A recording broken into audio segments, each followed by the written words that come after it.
¿Ven ahí, no es cierto? Sí.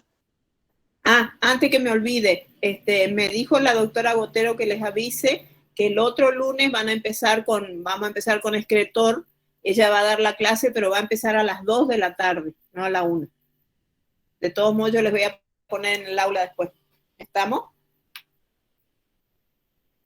Bueno, vamos a empezar con esta clase, es para terminar digestivo, lo que nos faltaba.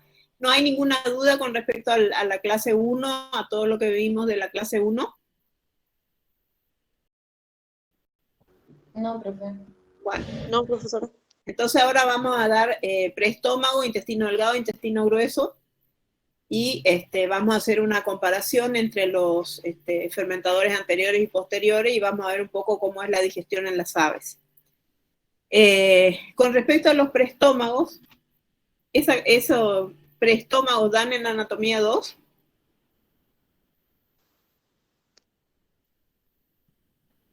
Sí. Sí, profe. Bueno, ahora vamos a poner en tela de juicio a ver si se acuerdan. Yo necesito repasar un poco lo que son los preestómagos, porque cuando yo empiezo a hablar de la digestión mecánica, voy a decir, por ejemplo, empieza en el surco craneal y en el saco craneal del rumen, entonces yo necesito que ustedes se ubiquen bien. Entonces, ustedes saben que los preestómagos y el estómago de los rumiantes son unas grandes cámaras de fermentación que ocupan toda la mitad izquierda de la cavidad abdominal y se extiende hacia la derecha en la parte ventral de la cavidad. Acá si nosotros vemos los preestómagos, ustedes saben que acá está ubicado el diafragma y acá está la entrada de la pelvis. Entonces, a todo lo largo de la mitad izquierda de la cavidad abdominal se encuentran los preestómagos. Si hablamos de un rumiante mayor, vamos a estar hablando de entre alrededor de 150, 180 litros de capacidad. Entonces, nosotros tenemos 3 cavidades pregástricas, que son el rumen, el retículo y el omaso. Se llaman cavidades pregástricas porque la mucosa no tiene glándulas. Entonces, desde el lado derecho, ustedes van a ver el rumen, que es todo lo que está en este verde clarito, no sé cómo se llama este color, el más craneal de los preestómagos, que es el retículo, el omaso y el estómago verdadero, que es el abomaso. Siempre, y si vemos la cara izquierda, van a ver la cara que está apoyada contra la pared del abdomen. Entonces ahí vemos todo lo que es rumen, es todo esto, un poco del retículo se lo ve entero y un poco del cuajar o abomaso. Externamente, el rumen sobre todo presenta surcos. Fíjense, este sería el surco longitudinal derecho. Ese surco longitudinal derecho envía 2 ramas hacia arriba y hacia abajo, o hacia dorsal y ventral, y divide al rumen en un saco ciego dorsal y un saco ciego ventral. Y ese surco longitudinal derecho divide al rumen en un saco dorsal y un saco ventral. Con respecto a la cara izquierda, ustedes ven que el rumen tiene acá un saco que se llama saco craneal, que es el que está en contacto con el retículo. Ese saco craneal tiene un surco acá que también se llama surco craneal. Ese surco craneal se va a conectar con el surco longitudinal izquierdo. Y de vuelta hacia la parte caudal, ese surco longitudinal va a enviar una rama hacia dorsal y otra hacia ventral, dividiéndolo al rumen en un saco ciego dorsal y saco ciego ventral. Con respecto a los orificios, estos preestómagos están en comunicación y los orificios que se encuentran son, por un lado tenemos el cardias, que es la desembocadura del esófago. Después acá tenemos el orificio rumino reticular. Voy a mostrar de este lado para que se vea. Del lado derecho, entonces acá van a tener el orificio rumino reticular. Después, el retículo también va a tener comunicación con el omaso. Ese orificio se llama retículo omasal. Y la comunicación del omaso con el abomaso es el orificio omaso-abomasal.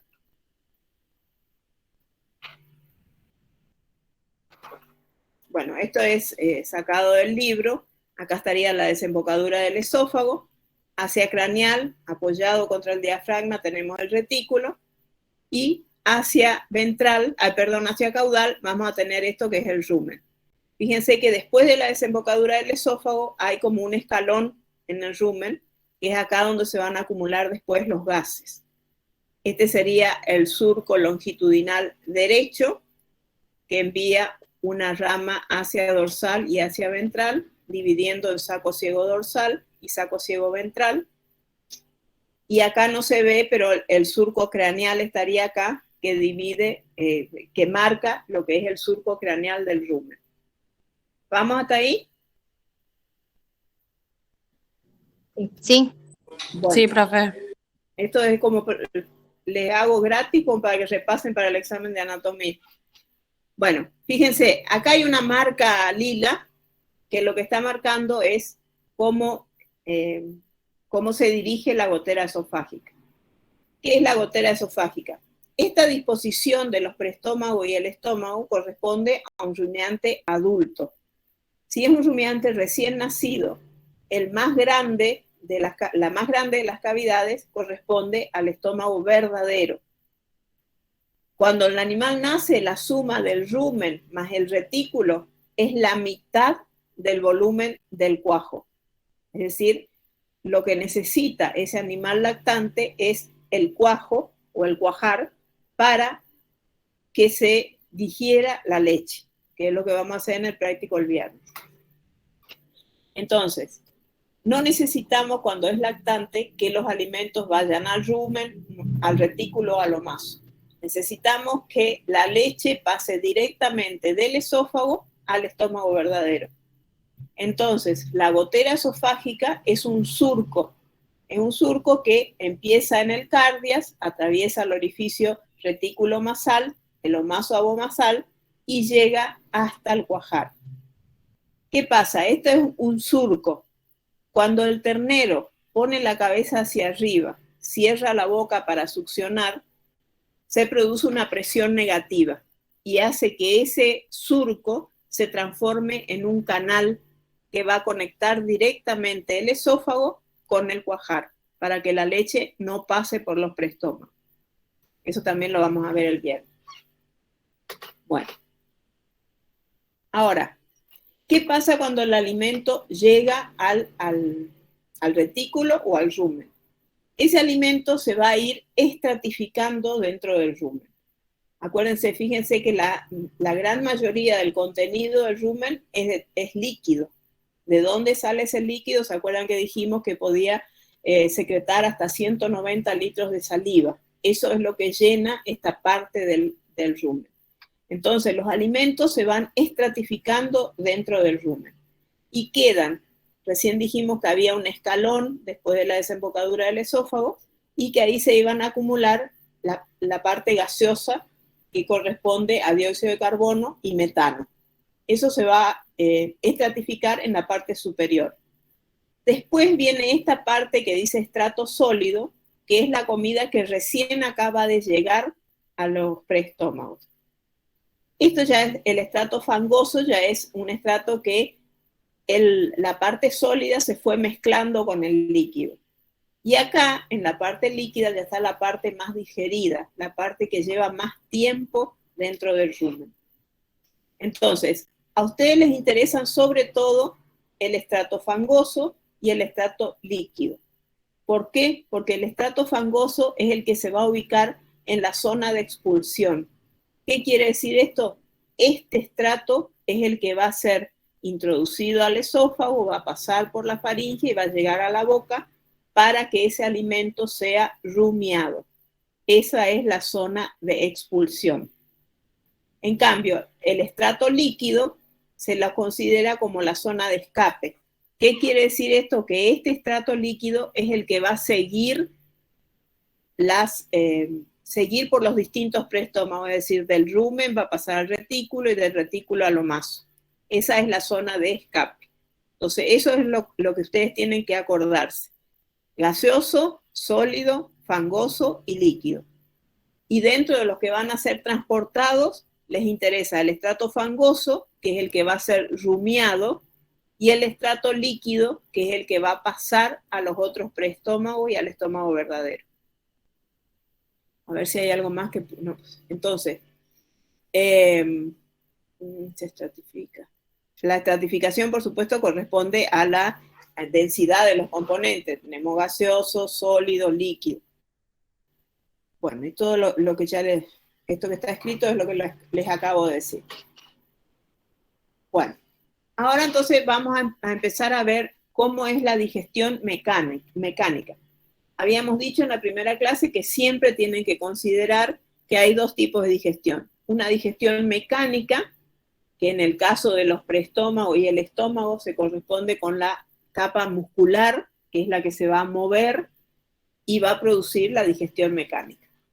Entonces, nosotros tenemos que considerar como una unidad al rumen y al retículo. El rumen y el retículo se mueven juntos y ellos se mueven produciendo dos frecuencias, una frecuencia o ciclo A y una frecuencia o ciclo B. La frecuencia o ciclo A empieza con una contracción, con una actividad del retículo. El retículo se contrae de forma bifásica. ¿Qué quiere decir? Que hay una contracción suave, se empieza a relajar y se vuelve a contraer. Esa otra contracción, la segunda del retículo, es muy potente y casi como que parece que desapareciera el retículo. Lo que ustedes tienen que acordarse es que en la primera contracción del retículo, que es una contracción parcial, el orificio rumino-reticular está abierto y toda la sustancia que está en suspensión o en flotación dentro del retículo va a pasar al rumen.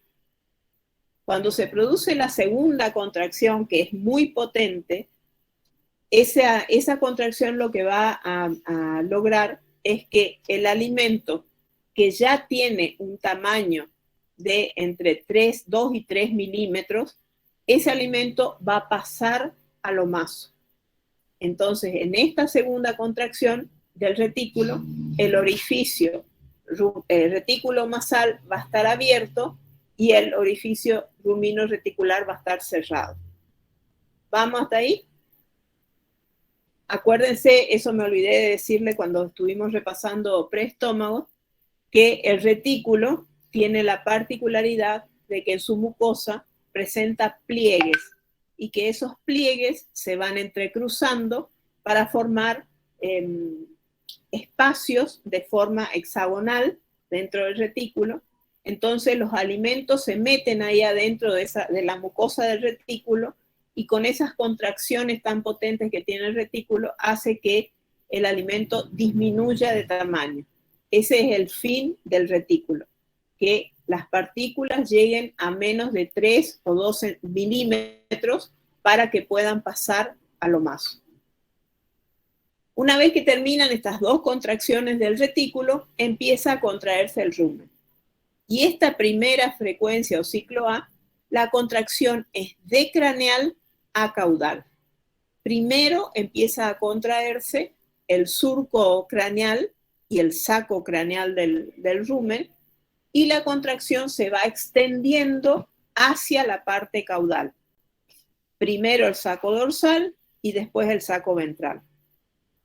Este movimiento, esta frecuencia o ciclo A en el rumen sirve para mezcla.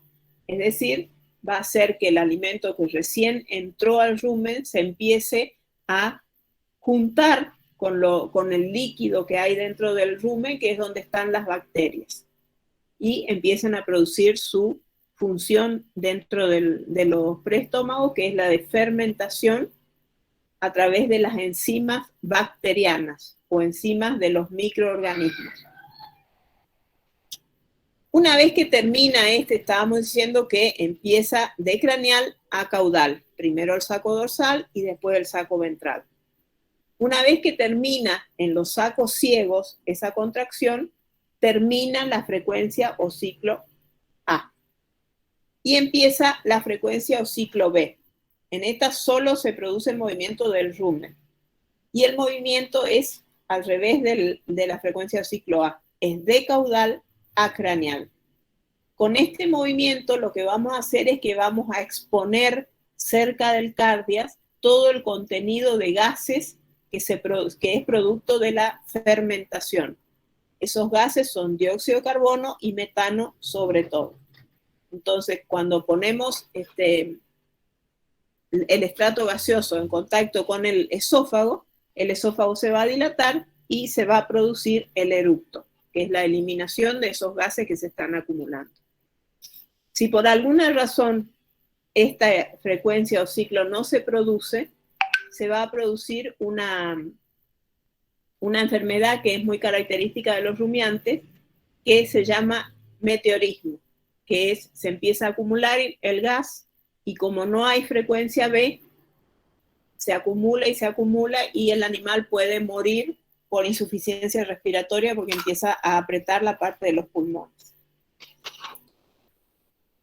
Bueno, una vez que se termina esta, hay otro tipo de contracción. Cuando termina la ingesta del pasto, normalmente los animales se los suele dividir en 8 horas comen, 8 horas rumian y 8 horas duermen. Pero no en ese orden, sino que son periodos de 40 minutos de comer, después rumian. No es que van seguido todas las horas de rumiación o de ingestión de comida. Entonces, una vez que termina de comer el pasto, normalmente los animales se ponen en decúbito, o sea, se acuestan en el pasto y empiezan este otro tipo de contracciones que es la contracción para la rumia. Esta es la eliminación del estrato fangoso, se pone cerca del cardias, el animal cierra la boca, se produce una presión negativa, se abren las paredes del esófago y entonces el bolo va a entrar al esófago, que a través de movimientos antiperistálticos va a llegar ese bolo a la boca. Ese bolo va a ser remasticado, reinsalivado y redeglutido. La diferencia con la primera masticación es que esta masticación es muy minuciosa, tiene alrededor de 40 movimientos masticatorios por minuto, es decir que hay mucha actividad con respecto a la masticación. Se produce mucha degradación, disminución de tamaño de las partículas mediante la rumia. Y después, por supuesto, vuelve ya sea al rumen o al retículo. Eso va a depender del peso específico que tenga esa sustancia. Después, el otro preestómago es el omaso. El omaso, que eso me olvidé de decirles hoy, el omaso, la parte de la mucosa, tiene pliegues. Esos pliegues se desprenden de la parte dorsal del omaso y cuelgan como si fueran las hojas de un libro. Esa disposición del omaso les va a servir para la función que tiene el omaso. Básicamente en el omaso, esas láminas de mucosa lo que van a hacer es presionar sobre el contenido del omaso y producir la absorción del agua. Si ustedes tienen en un frigorífico, si van y les ponen todo el rumen, retículo, omaso y abomaso en una mesa, si ustedes introducen un cuchillo en el rumen, les va a salir un líquido verdoso. Si ustedes introducen en el retículo, también les va a salir un líquido verdoso. Pero si hincan con el cuchillo en el omaso, ahí van a tener una sustancia pastosa, porque el omaso se encarga de absorber el líquido. Entonces, el omaso, con respecto a la digestión mecánica, tiene dos contracciones. Primero se contrae el cuerpo del omaso para recibir el forraje del retículo. ¿Se acuerdan que decíamos recién esto? Cuando recibía de parte del retículo el contenido. Entonces, el cuerpo del omaso está dilatado para recibir el forraje del retículo. Es decir, el orificio retículo omasal va a estar abierto. Y la segunda contracción del omaso es cuando el cuerpo se contrae y expulsa el forraje hacia el abomazo. Entonces, esos son los dos movimientos. Primero, cuerpo dilatado y después cuerpo contraído. Cuando se dilata, recibe el contenido del retículo y cuando se contrae, expulsa el contenido hacia el abomazo. Antes de pasar a eso, acuérdense también, les dije del retículo y del omaso y no hablamos de la mucosa del rumen. La mucosa del rumen se caracteriza por presentar papilas. Esas papilas, esperen que hay alguien que quiera entrar.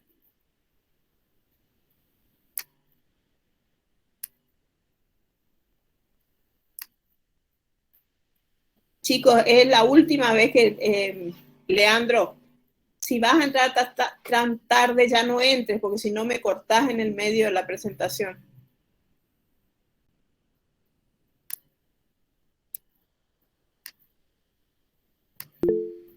Bueno, entonces lo que les decía es que el rumen tiene una gran cantidad de papilas. Esas papilas, en el único lugar del rumen donde no hay papila, es en los pilares. Los pilares son engrosamiento de las paredes del rumen que externamente se corresponden con los surcos de los que habíamos hablado. Esas papilas que tiene el rumen también tienen que ver con la función que tiene el rumen. Y en el rumen, como es una cámara de fermentación y se producen, por ejemplo, ácidos grasos volátiles, esos ácidos grasos volátiles son absorbidos por la pared del rumen. Entonces, para aumentar la superficie de absorción del rumen, es que se presentan estas papilas. Entonces, rumen, hay papilas. En el retículo hay pliegues que se entrecruzan y también hay papilas. Y en el omaso hay pliegues que lo que hacen es estrujar el contenido para que se pueda absorber el agua. Bueno, fíjense, acá les puse con mayor detención cómo son los movimientos. Acá tenemos el ciclo A, que empieza, había dicho, ¿se acuerdan? Hay una contracción parcial del retículo y la segunda contracción es muy potente y casi desaparece el retículo.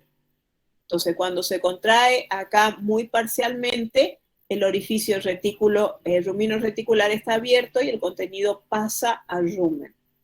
Cuando se produce esta contracción muy potente, el contenido va a pasar hacia el omaso.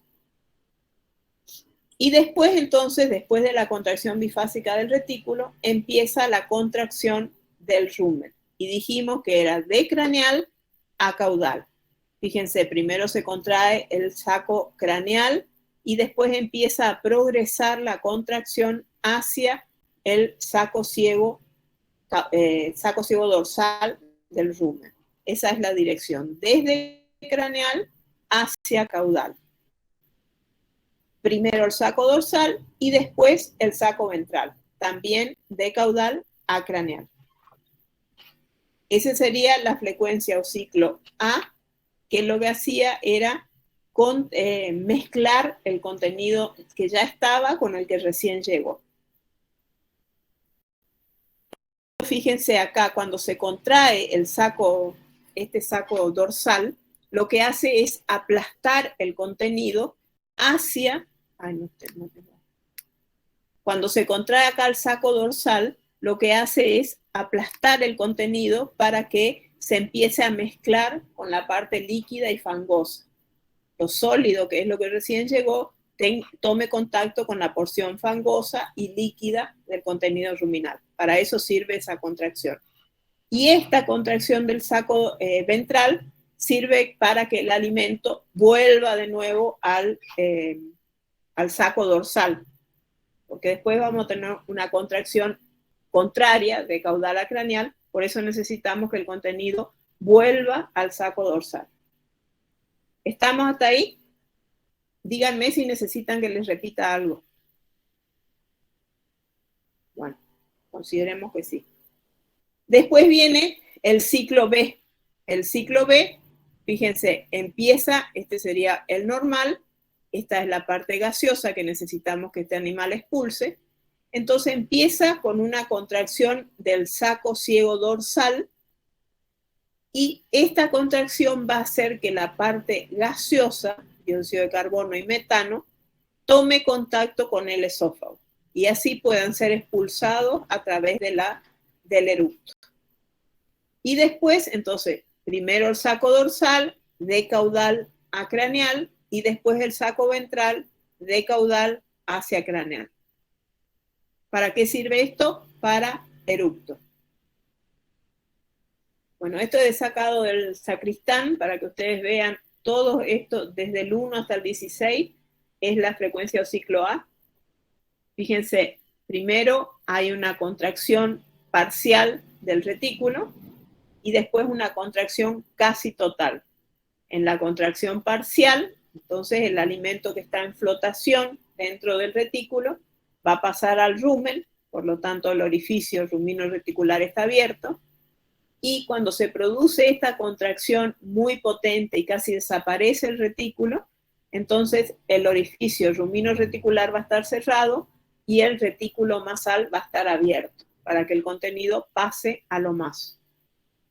Y después empieza la contracción del rumen. Dijimos que empezaba por el surco craneal y el saco craneal. Ahí empieza y fíjense que se va a ir desplazando hacia caudal hasta llegar al saco ciego caudo-dorsal. Esa sería la contracción del saco dorsal. Y después va a empezar el saco ventral. Fíjense, empieza acá en la parte craneal y se va dirigiendo hacia la parte caudal hasta llegar al saco ciego caudo ventral. Y este sería la frecuencia o ciclo B, que empieza desde caudal y va haciendo que esta parte, que es la gaseosa, tome contacto con el esófago para que los gases sean expulsados. Ese sería el saco dorsal y después empieza el saco ventral desde caudal hasta craneal. Bueno, esto ya más o menos lo dijimos, la estratificación, la capa gaseosa. Acá está solamente dividido en 3 porciones, la otra, esta parte estaba dividida en 2. Teníamos la parte sólida y la parte semisólida, que era lo que iba a volver hacia el esófago para ser rumiado. Y la parte líquida, que es la parte que va a seguir hacia los otros preestómagos. Entonces, la regurgitación es el reflujo del contenido ruminal hacia la boca. Se produce una inspiración profunda y una disminución de presión en el esófago que distiende las paredes y facilita el ingreso del contenido retículo ruminal desde la zona fangosa o semilíquida. Normalmente es de la zona fangosa. Acuérdense que la parte, bueno, semilíquida, porque la líquida es la que tiene que seguir hacia los otros preestómagos. Y después, entonces, una vez que llega al esófago, hay contracciones antiperistálticas en el esófago, el bolo asciende hasta llegar a la boca, donde será remasticado, reinsalivado y redeglutido. Bueno, ahí tienen los movimientos con una animación. Bueno, ¿qué tienen que tener estas cámaras de fermentación? Sobre todo el rumen, que es el lugar donde se va a producir la mayor cantidad de la fermentación. O sea, el rumen le va a proporcionar a los microorganismos un lugar óptimo para que ellos vivan. ¿Cuáles son esas condiciones óptimas que le ofrece el rumen para la vida de los microorganismos? Por empezar, anaerobiosis. Generalmente las bacterias que actúan son anaerobias estrictas, las que actúan en el rumen.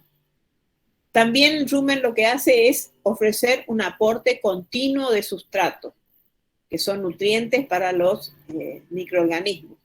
Y también ese sustrato, por ejemplo, el amoníaco que viene con la saliva, lo que hacen esos microorganismos es sacar el nitrógeno y con ese nitrógeno van a sintetizar proteínas.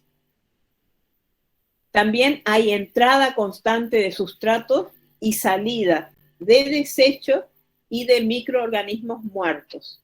Esta es una de las características que tienen los fermentadores anteriores.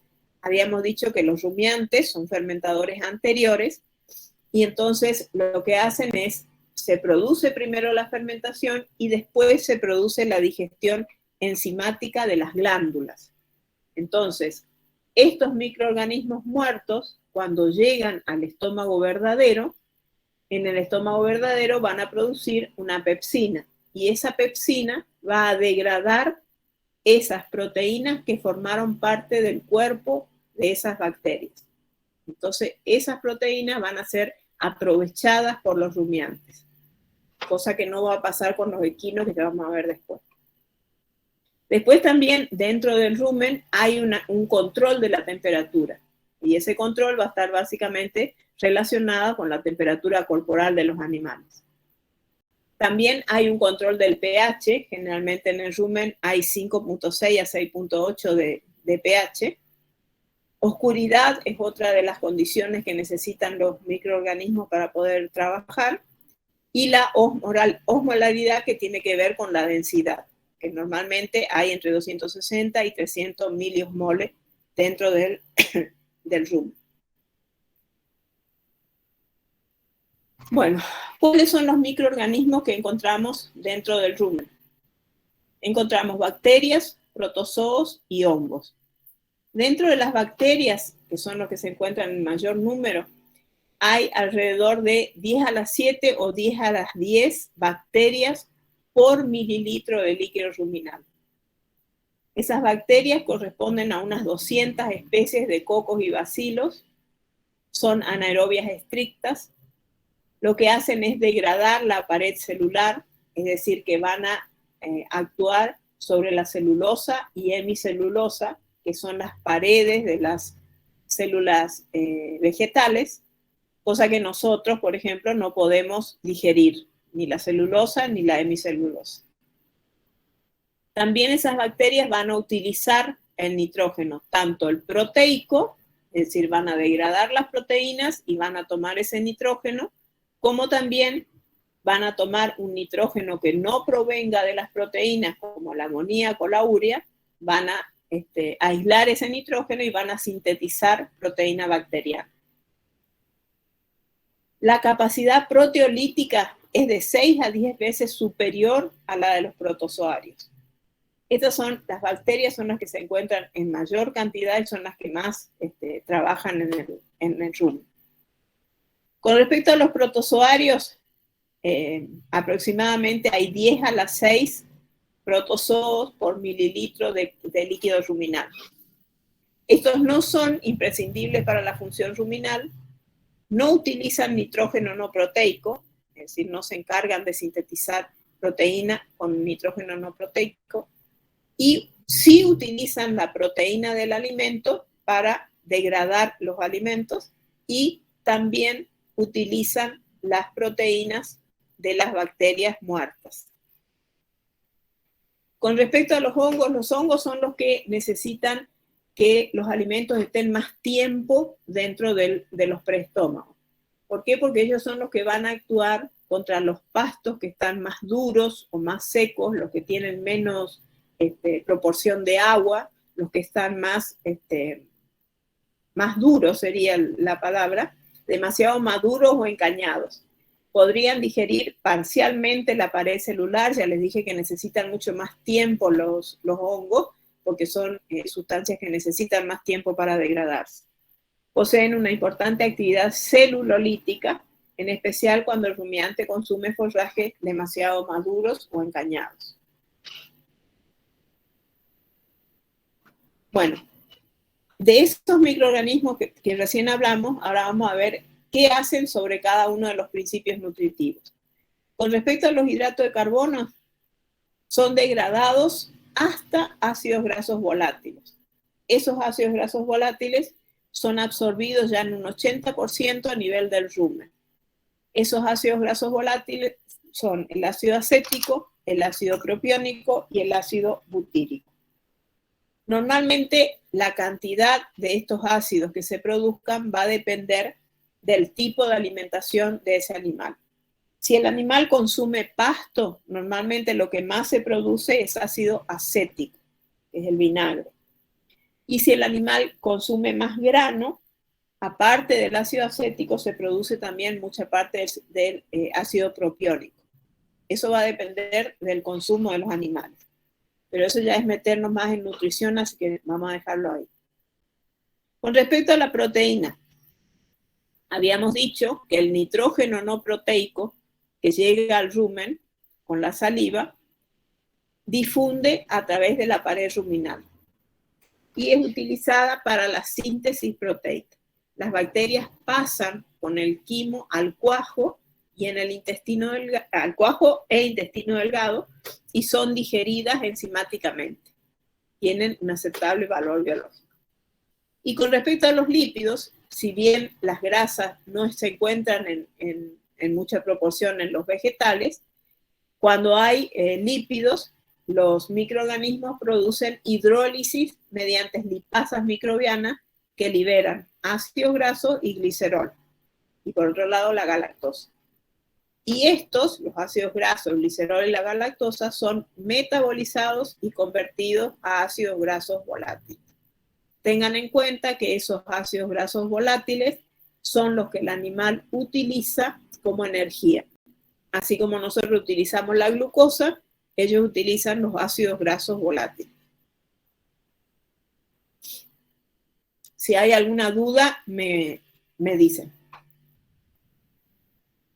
Bueno, acá quiero hacerle, antes de entrar a intestino delgado, quiero hacerle la salvedad de que con respecto al cuajar, en el cuajar hay, igual que en los estómagos de los monogástricos que ya vimos en la clase pasada, el jugo gástrico está compuesto por moco, ácido clorhídrico, enzimas, hormonas, y que esas enzimas de las que habíamos hablado eran la pepsina, que era secretada como pepsinógeno y activada por el ácido clorhídrico, la lipasa, que la lipasa gástrica es una enzima que necesita un pH alcalino para actuar, entonces no actúa en el estómago, sino que pasa al duodeno para producir su acción, y la renina, esta renina es con doble N, para diferenciarla de la renina del aparato excretor,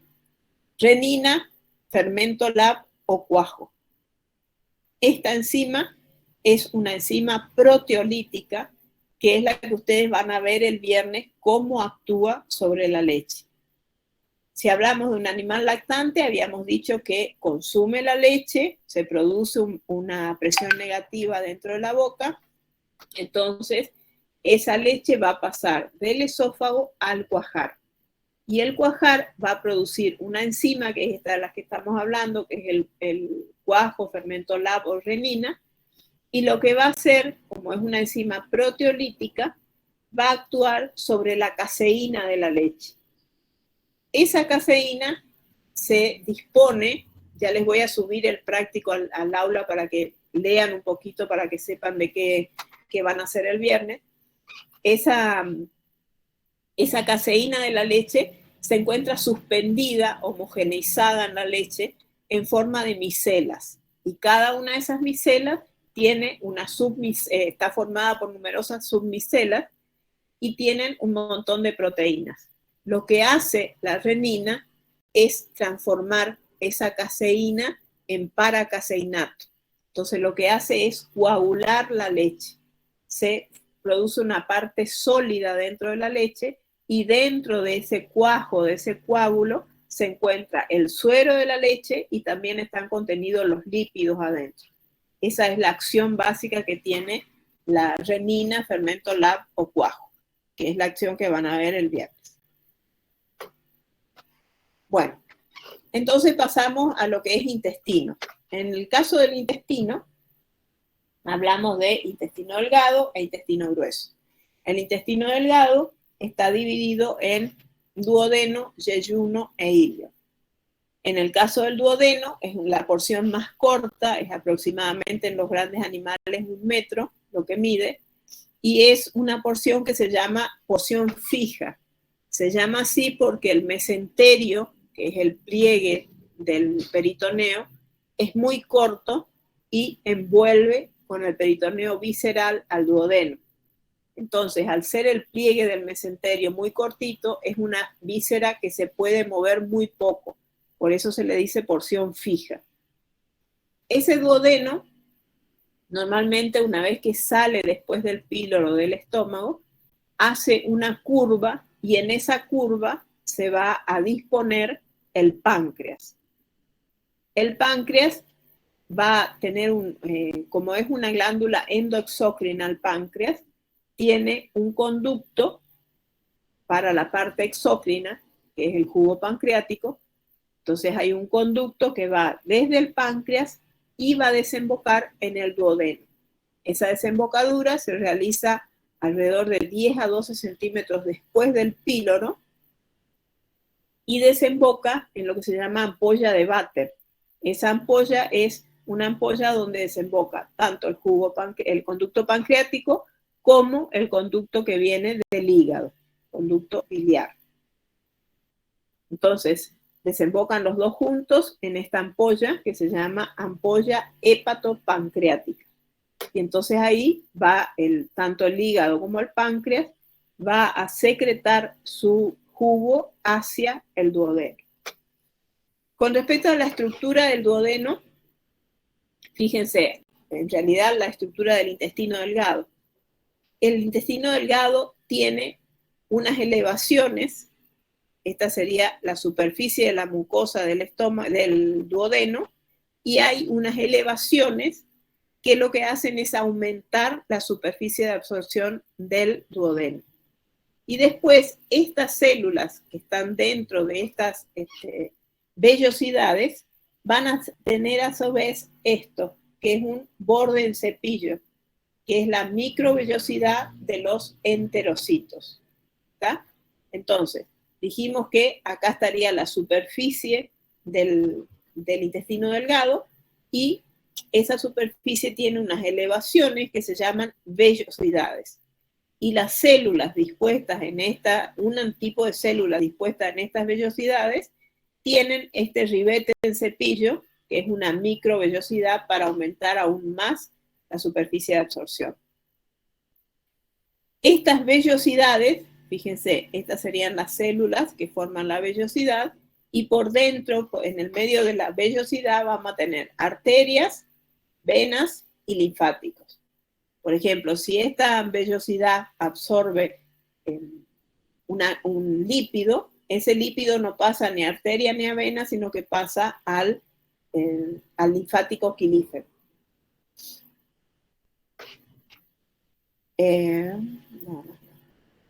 Bueno, con respecto a la digestión mecánica,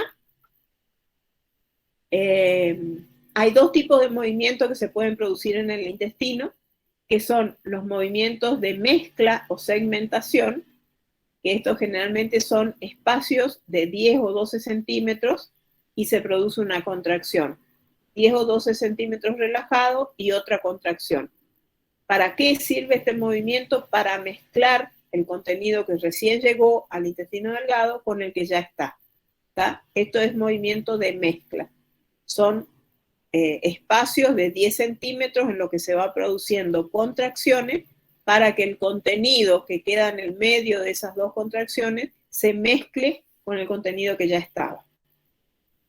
Y después el otro tipo de movimiento es el de propulsión, es decir, el que va a ir acercando el contenido del intestino hacia el ano.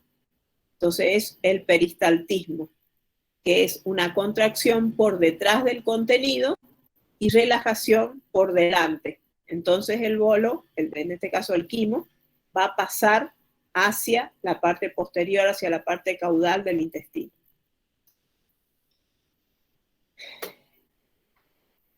Bueno, habíamos dicho que acá estaría la superficie del intestino delgado y tenemos vellosidades y fíjense, estos que son estas celulitas amarillas tienen como un cepillito. Esas son las microvellosidades.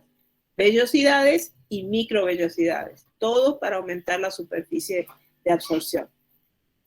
Acá estaría el nivel de la mucosa, Entonces, desde esas vellosidades hay una invaginación del epitelio formando las criptas de Lieberkühn. Esas criptas de Lieberkühn tienen estos tipos de células. Tanto las vellosidades como las criptas tienen este tipo de células. Fíjense, lo que habíamos dicho que tenían el ribete en cepillo son los enterocitos, que son células absortivas de las vellosidades. Son absortivas, por eso tienen las microvellosidades para aumentar la superficie de absorción. Después tenemos las células que están en morado, que son las células que producen moco, que se llaman células caliciformes. Después también tenemos células endócrinas. Este tipo de células endócrinas van a producir las hormonas, que en este caso son secretina y CCK. Y también vamos a tener, a nivel de las criptas, lo que se denomina célula madre o progenitora. Los enterocitos, dispuestos acá en las vellosidades, tienen una vida media, que generalmente son horas o días. Y cuando esa vida termina de estos enterocitos, son reemplazadas por estas células madres progenitoras. O sea, constantemente se está renovando el epitelio de las vellosidades a través de esta célula, que es la célula madre progenitora. Después también dentro de las criptas vamos a tener las células de Panet, que las células de Panet lo que producen son lisosimas para regular la cantidad de bacterias que hay en el contenido intestinal. Y por último podemos encontrar también células indiferenciadas de las criptas. Quiero preguntarles si hay alguna duda, porque me llama la atención que no haya ninguna duda. ¿O soy un as dando clase o se están durmiendo? No, profe, está bien. Esto sería en general, digamos, tanto bovino como... Sí, esto es intestino, por eso ya cuando es diferente los voy remarcando, pero esta es la estructura del intestino de todos. Bueno, ya saben que me pueden cortar en cuanto quieran.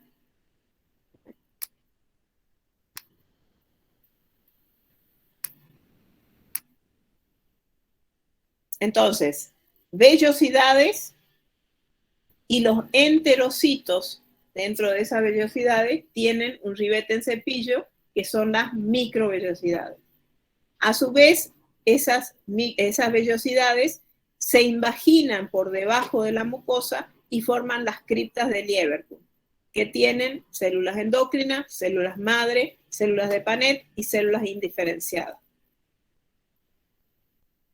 Bueno, con respecto a la digestión química, dijimos que a nivel del duodeno, a unos 10 o 12 centímetros del píloro, van a desembocar juntos el conducto que viene del páncreas, el conducto pancreático mayor. El conducto accesorio desemboca en el mismo lugar, pero al frente del conducto pancreático principal. Y también va a desembocar el conducto biliar.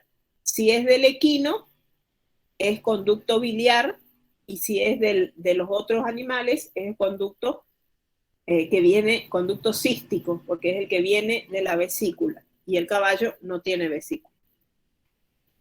Entonces, fíjense, esto sería la estructura del páncreas. El páncreas, como es una glándula endoexócrina, tiene dos estructuras en su órgano.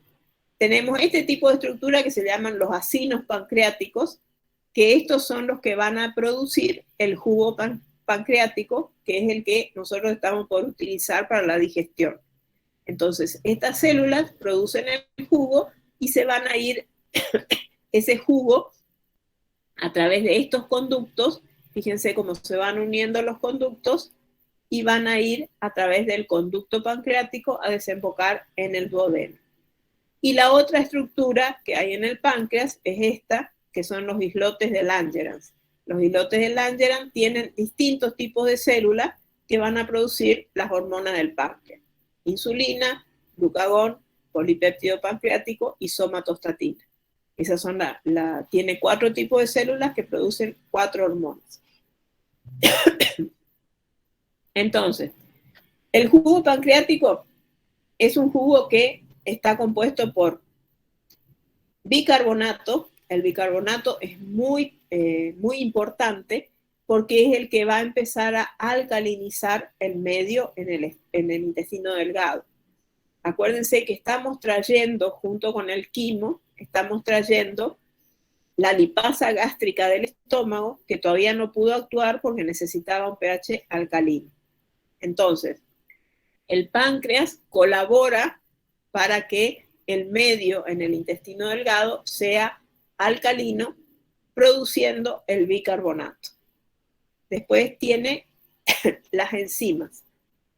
El jugo pancreático es el más completo de los jugos digestivos porque tiene enzimas para todos los principios nutritivos. Tiene enzimas para los hidratos de carbono, en este caso es la amilasa pancreática. Tiene enzimas para degradar los lípidos, que es la lipasa pancreática. Decimos amilasa pancreática porque también tenemos una amilasa salival en el cerdo. Y decimos lipasa pancreática porque hay una lipasa gástrica. Y después tenemos estas tres enzimas que son proteolíticas. Acá nosotros tenemos en el páncreas todas las hormonas producidas por los islotes de Langer son de tipo proteica. Entonces, nosotros no podemos hacer que estas enzimas que degradan proteínas estén activas dentro del páncreas. Entonces, estas tres enzimas proteolíticas son enviadas hacia el duodeno en forma inactiva, como tripsinógeno, quimotripsinógeno y procarboxipeptidasa. Esas tres van a llegar en ese estado al duodeno. Después, dentro del duodeno, las células de los enterocitos van a producir lo que es el jugo entérico.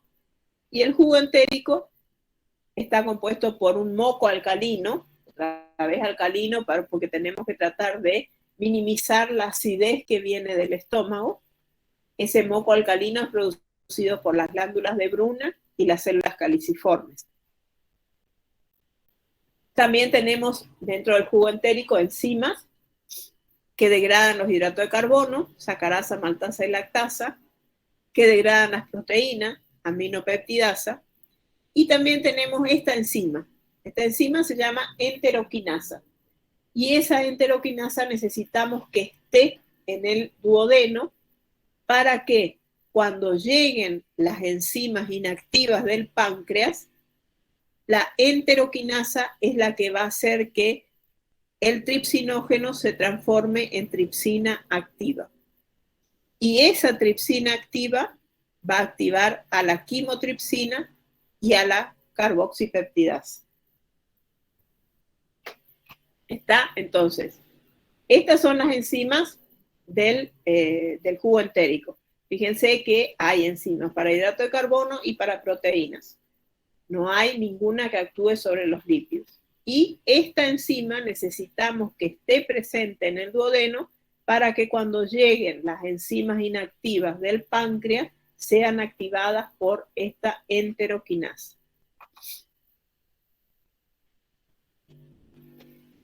¿Qué otra cosa llega? El otro componente que llega es la bilis, que proviene o del hígado o de la vesícula. La bilis se forma a partir del colesterol en el hígado. Con el colesterol, el hígado lo que hace son ácidos biliares. Esos ácidos biliares son transportados al duodeno como parte de la bilis y se van a encargar de emulsionar las grasas. Lo que hacen es hacerlas en partículas más pequeñas las grasas y rodearlas. Esos ácidos biliares rodean a las grasas, entonces las dividen en porciones más pequeñas para que las lipasas, tanto la gástrica como la pancreática, puedan actuar. Esos ácidos biliares se quedan ahí en el duodeno, o sea, hacen más chiquitas las grasas, entonces ahí actúan las lipasas, y los ácidos biliares lo que van a hacer es a nivel del yeyuno o el ilion, van a ser absorbidos otra vez esos ácidos biliares y van a volver al hígado. Y del hígado van a volver al duodeno. Eso es lo que se denomina circulación enterohepática. Entonces, las grasas que están en el duodeno, estos ácidos biliares los envuelven y los hacen más chiquitos para que puedan actuar las lipasas. Una vez que hicieron su trabajo, esos ácidos biliares van a pasar al yeyuno y al ilion, y en ese lugar van a ser absorbidos y van a volver al intestino, y del intestino de nuevo al duodeno. Circulación enterohepática. Entra por el duodeno, sale por yeyuno o ilion. Fíjense, esta es la acción que les decía. Esto que tienen acá, estas son las sales biliares, lo que está en verde, y estas son las gotitas de grasa. Entonces, lo que hacen estas sales biliares es, las van haciendo más chiquitas, las envuelven a las grasas y las van haciendo más chiquitas a nivel micelar para que puedan actuar la lipasa y la lipasa tanto pancreática como gástrica. Una vez que son degradadas, entonces esas grasas pueden ser absorbidas por los enterocitos, y fíjense que no van a las grasas no van a pasar a los capilares, sino van a seguir hacia los conductos linfáticos, hacia los vasos linfáticos. Eso es lo que pasa. Entonces, grasa, sales biliares, las hacen más chiquitas. Una vez que las hacen más chiquitas, actúan las lipasas, y esas grasas van a ser absorbidas por los enterocitos, y una vez que atraviesan el enterocito van a ir al conducto linfático. Bueno, acá vamos a ver un poco cómo es la fisiología hepática. Recién dijimos cómo era la producción de bilis y qué hacían en el duodeno. Y en el programa está puesto las funciones más importantes del hígado. Entonces vamos a hacer un pequeño repaso. Esto habíamos visto, no sé si se acuerdan, en Fisiología 1, que era el lobulillo hepático, que teníamos en cada extremo del hexágono, teníamos una tríada constituido por un conducto biliar, una vena porta y una arteria hepática. ¿Se acuerdan que habíamos dicho que a nivel de los capilares fenestrados se encontraban o se igualaban las presiones de la arteria, de la vena porta y de la arteria hepática? Fíjense, acá se unen tanto la sangre proveniente de la vena porta como de la arteria hepática. Y hacia la vena central, entre la tríada y la vena central, vamos a encontrar cordones con hepatocitos. Esos hepatocitos son los que van a producir todas las funciones que tiene el hígado, que son muchas. El hígado es la víscera más grande que tiene el organismo, está ubicada en la cavidad abdominal, y esta estructura funcional, fíjense, si hablamos de la sangre, tanto de venas como arteria, la sangre va a fluir desde la tríada hacia la vena central. En cambio, si estamos hablando de los conductos biliares, es decir, el que tiene que salir del hígado para ir al duodeno, los hepatocitos van a tomar de esta sangre y la circulación va a ser hacia los conductos. Entonces tenemos dos direcciones de circulación. De la sangre es hacia la vena central, y de los conductos biliares es hacia el conducto biliar que se encuentra en la tríada. ¿Está? Entonces, ahora lo que vamos a hacer es ampliar esta partecita para que ustedes vean cómo están dispuestos. Esto que se ve acá en amarillo sería el capilar, este sería una parte y la otra parte del capilar. Los capilares son capilares fenestrados, es decir, tienen orificios por donde comunican. Después tenemos los cordones de hepatocitos, que son estos. Entre los hepatocitos y los capilares fenestrados hay un espacio que se llama espacio de Dice. Y en ese espacio de Dice vamos a encontrar estas células que se llaman células de Ito. En el espacio de Dice entonces encontramos células de Ito. Y las células de Ito normalmente lo que hacen es acumular vitaminas. Y generalmente lo que acumulan son vitaminas liposolubles, A, D, E y K. Yo puse vitamina A como para que se acuerden. Entonces, en el espacio de Dice, entre el capilar fenestrado y el hepatocito, se encuentran las células de hito. Y dentro de los capilares vamos a tener otro tipo de células, que es esta, que son las células de Kupffer. Las células de Kupffer lo que son células inmunológicas, porque son macrófagos. Es decir, mantienen a raya las bacterias que puedan ingresar dentro del hígado. Y fíjense que entre los hepatocitos vamos a tener este canalículo, que son los que se van a ir a unir, se van a ir uniendo y van a formar el conducto biliar. Entonces el hepatocito toma las sustancias de la sangre, por ejemplo el colesterol, y con el colesterol hace los ácidos biliares y los va depositando en estos conductos, en estos canalículos, para que después sean transportados hacia el duodeno. Está entonces capilares fenestrados, que son estos.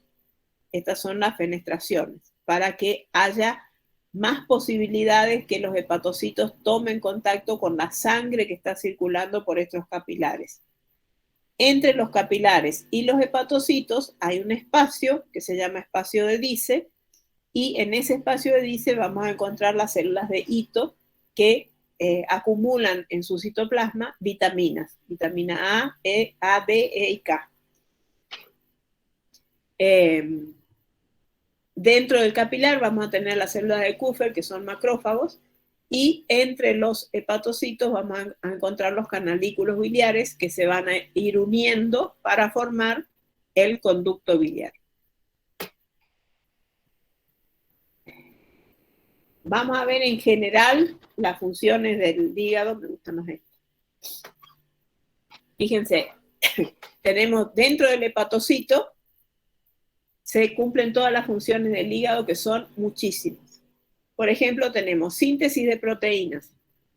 ¿Qué proteína sintetiza? Albúmina, los factores de coagulación, el complemento, que tiene que ver con la unión de antígeno con anticuerpo, transferrina. ¿Se acuerda que la transferrina era la que transportaba el hierro que quedaba de la destrucción de la hemoglobina? Lo transportaba hacia el hígado. Después, proteínas transportadoras de hormonas, angiotensinógeno, que ya la van a ver en renal la semana que viene, apolipoproteínas, que son las que se encargan de transportar los lípidos. Esas son con respecto a las proteínas, lo que hacen los hepatocitos. Con respecto al metabolismo lipídico, produce fosfolípidos, ácidos grasos, cuerpo cetónico y formación de lipoproteínas. También se encarga de la síntesis de colesterol y ácidos biliares. Esto es básicamente lo que necesitan para formar la bilis. También almacenan vitamina A, D, B12, acuérdense, las células de hito, y también es un depósito de hierro y de cobre. El hierro normalmente viene de la degradación del grupo N de la hemoglobina. Con respecto a los hidratos de carbono, y básicamente con la glucosa, lo que hace el hígado, supóngase que sea un animal que haya consumido, que sea un caballo que haya consumido mucha glucosa, para que la glucosa no se eleve en la sangre. Entonces lo que hace el hígado es unir esas glucosas y formar glucógeno, que actúan como reserva en el hígado. Supóngase que ese animal después tenga un ayuno muy prolongado, entonces lo que va a hacer es tomar este glucógeno, separarlo en glucosa, para que la glucosa vaya a la sangre y así obtener energía. También hace la conversión de galactosa y de fructosa en glucosa. Es decir, puede tomar otros hidratos de carbono, galactosa y fructosa, y formar glucosa si es que ese animal no está recibiendo la cantidad suficiente de glucosa o no está comiendo, por ejemplo. Y también, produce la síntesis de la glucosa. También produce la eliminación de productos tóxicos, como el amonio, GABA, lactato, bilirrubina. esto se va a producir la eliminación a través de la bilis. La bilis es la que va a llevar la bilirrubina al duodeno. Después también lo que hace es detoxificar compuestos exógenos. Entonces, lo que hace son compuestos que son tóxicos para el organismo, pasan por el hígado y el hígado los detoxifica, es decir, le saca la parte tóxica a ese elemento. Por ejemplo, el indol, el fenol, el ácido benzoico, el etanol y los fármacos. Por ejemplo, lo que hace el hígado, si es en los animales no se ve, ¿no? Pero en humanos, si toma heroína, la heroína, al pasar por el hígado, se transforma en morfina, que es un potente analgésico. Eso es lo que hace el hígado con respecto a eso. Después también tiene un montón de enzimas y de coenzimas. Esas enzimas son las que después se miden para saber el funcionamiento del hígado.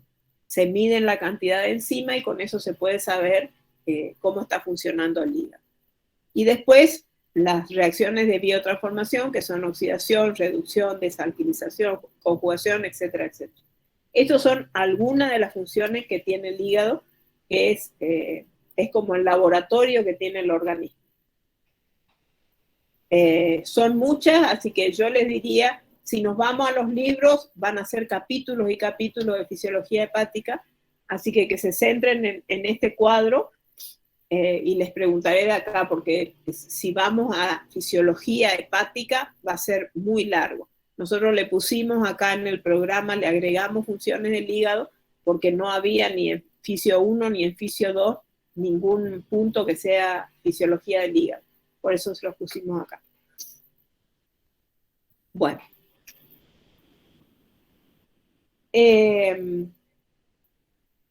Bueno, si hablamos del intestino grueso, el intestino grueso, en los rumiantes, por ejemplo, el intestino grueso básicamente lo que hace es darle la consistencia final a la materia fecal.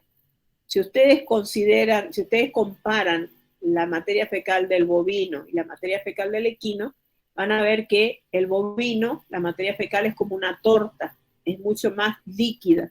En cambio, el equino, la materia fecal se llaman boñigas porque son muy secas y son como esféricas, la materia fecal.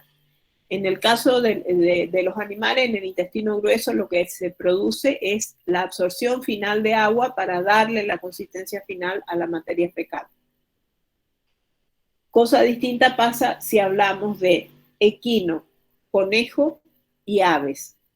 En el caso de estas tres especies, en el intestino grueso se produce la fermentación que se producía en el rumiante en los preestómagos. Es decir, los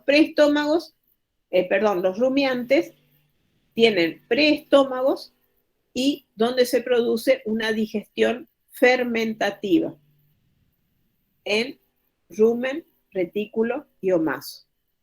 Pasan al cuajar y se va a producir una digestión enzimática.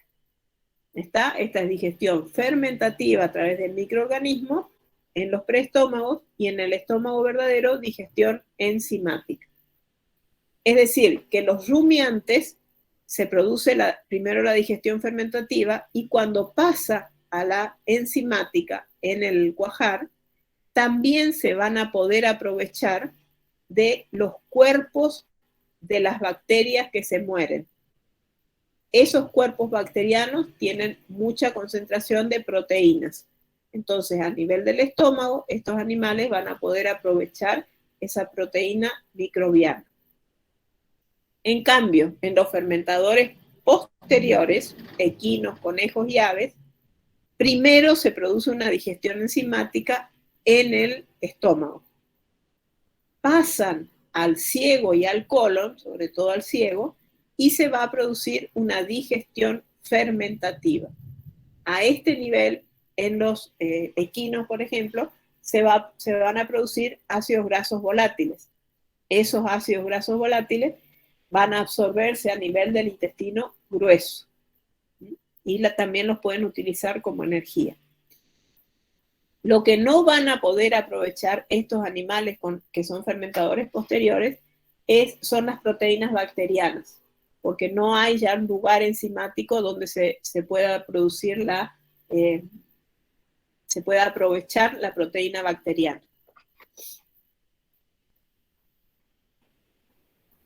Entonces, ¿qué característica tiene la digestión en los fermentadores posteriores, equinos y conejos?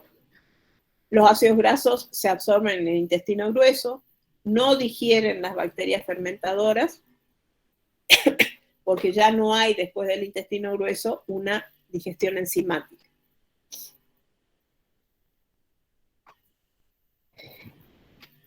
¿Tienen alguna duda? Porque acá vamos a ver cuáles son las hormonas y después vamos a pasar un poco a digestión de aves.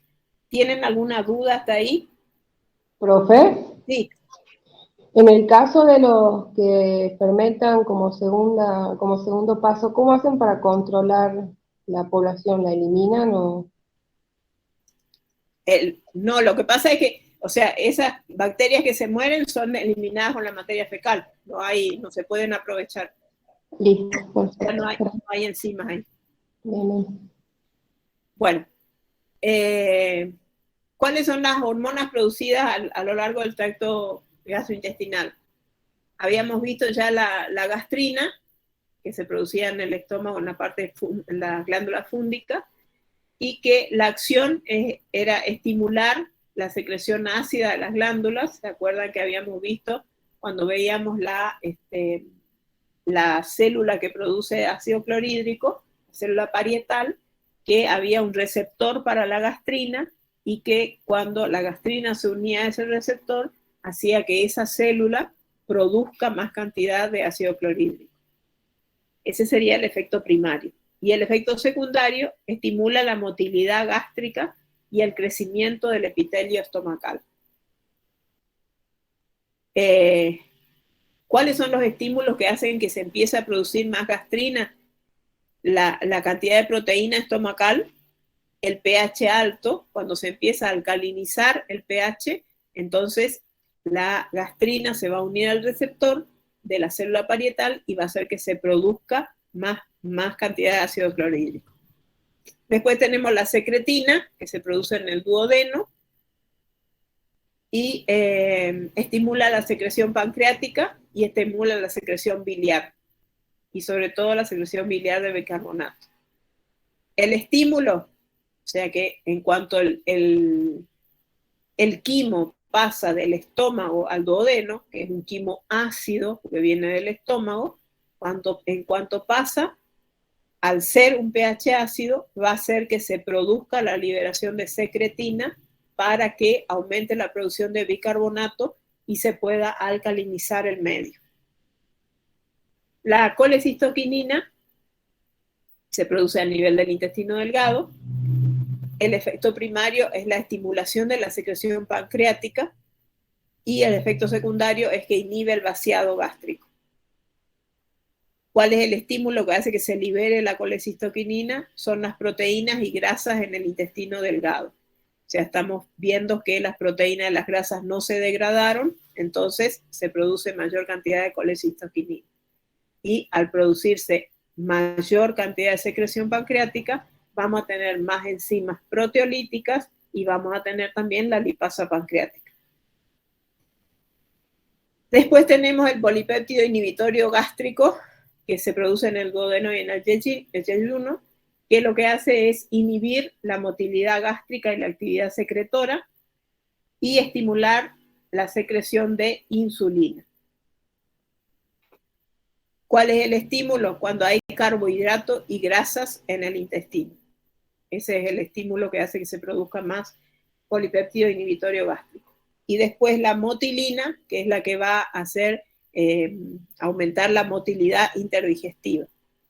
Y cuando hay acetilcolina es que se produce más motilina. Profe, Sí. la gastrina es estimulada por el pH bajo, decía, Alcalino. ¿verdad? Claro. Alcalino, listo, bien. Claro, porque produce más ácido clorhídrico. Listo. Bueno, el otro de los animales que es fermentador posterior son las gallinas.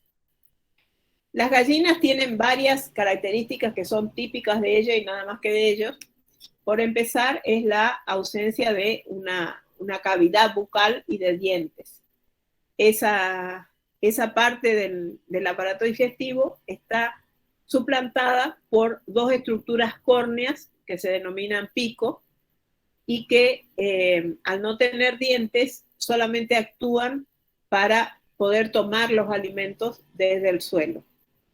Estas gallinas tienen una lengua que no es muy móvil y que suele ayudar al ingreso de las partículas hacia el pico, y en la parte anterior de la lengua posee algunas papilas gustativas y en el pico superior posee también algunas papilas gustativas. En la parte caudal del pico vamos a encontrar una hendidura superior, que es la comunicación con las fosas nasales, y una hendidura inferior, que es la comunicación con la laringe. Fíjense que estamos hablando de hendidura y no de orificios. Entonces es más fácil que se cierren esas hendiduras. No hace falta, como en el caso de los animales que ya estudiamos, que el velo del paladar se eleve para tapar las coanas y que la epiglotis cierre la laringe. En este caso, al ser hendiduras, se cierran tanto la hendidura que comunica con las fosas nasales como la hendidura que comunica con la laringe, y entonces al cerrarse en lo que están consumiendo a través del pico va a pasar al segundo de los órganos, que es la faringe y el esófago. Con respecto al hábito alimenticio, las aves comen granos, también pueden comer pastos, y siempre con la ingesta introducen al pico granos de arena.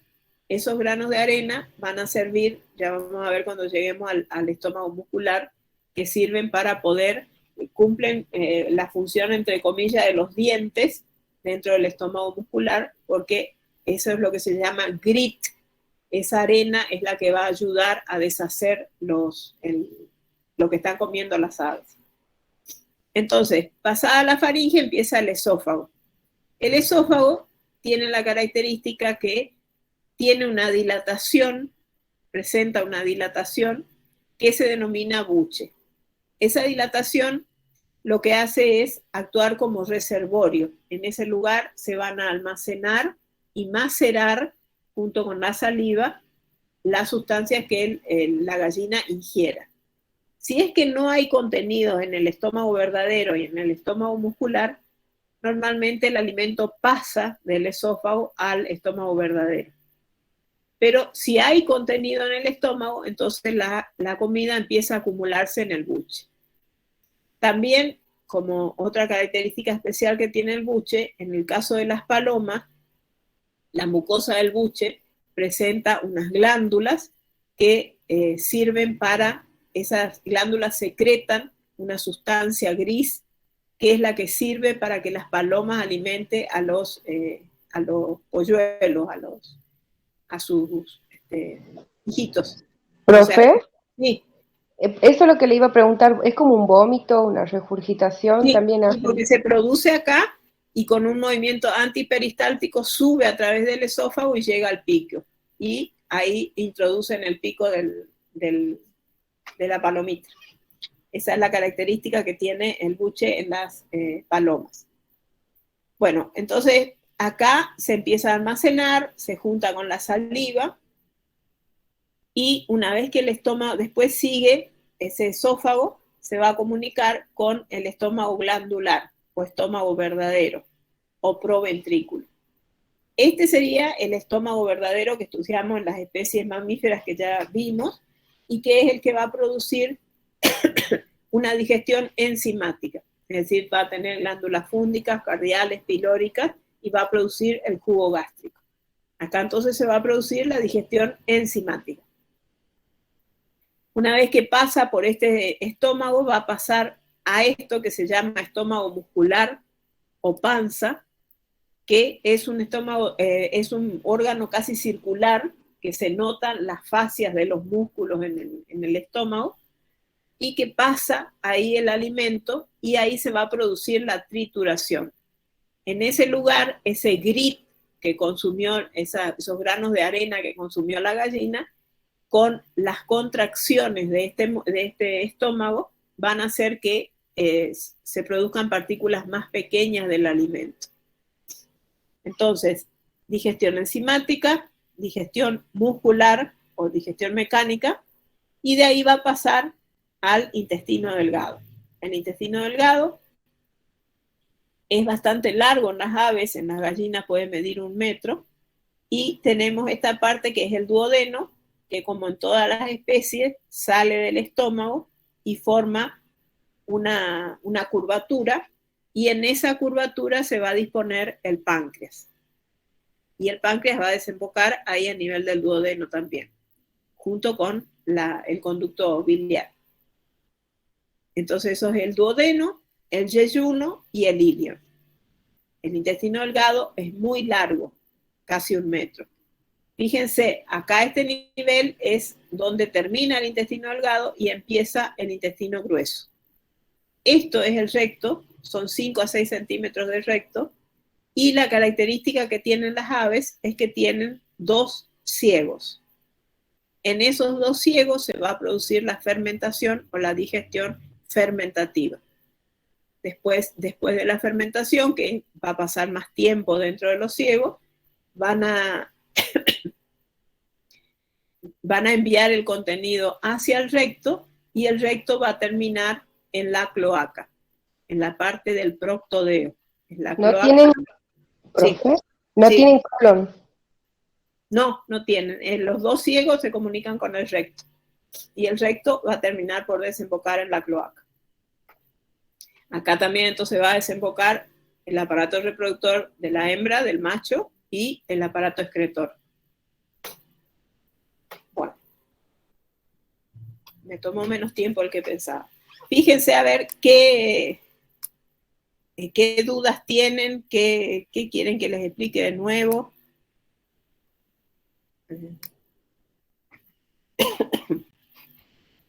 ¿Nada?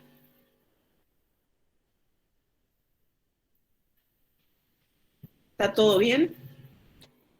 Escuchen una cosa, chicos, yo ya tengo preparado, ya les voy a poner en el aula el práctico del viernes. Me gustaría que lo lean, así tienen idea, porque lo que van a ver el viernes es qué es lo que pasa con la leche cuando llega al cuajar de los animales lactantes. Así que le voy a subir y por favor léanlo. Y bueno, hasta ahora hay 21 inscritos en el foro para los trabajos prácticos, así que a eso los espero el viernes, y después cuando aprueben haremos algo para los que aprueben anatomía 2. ¿Está? ¿Tienen alguna duda? No, profe. ¿No? ¿O soy un as o no entienden nada? Bueno chicos, entonces nos vemos el viernes. Profe, el viernes todos tenemos que ir a la misma hora. Yo ya les voy a poner, vamos a hacer, si son los 21, vamos a hacer 2 grupos, uno de 8:30, uno de 9 a 10 y otro de 10 a 11. Los que tengan problemas, que creo que, ¿quién es el que me escribió? ¿Vos eras chica que me decía que trabajaba? No, profe, yo No. solo es un problema de la correlatividad. Lucena, creo que, bueno, ya me voy a fijar, una chica que me escribió que trabaja, que la pongo en el primer grupo. Si tienen algún problema con los horarios, me dicen y los pongo en la otra comisión. Bueno, nos vemos chicos. Gracias, profe. Nos vemos. Chao, Hasta luego, profe. hasta luego.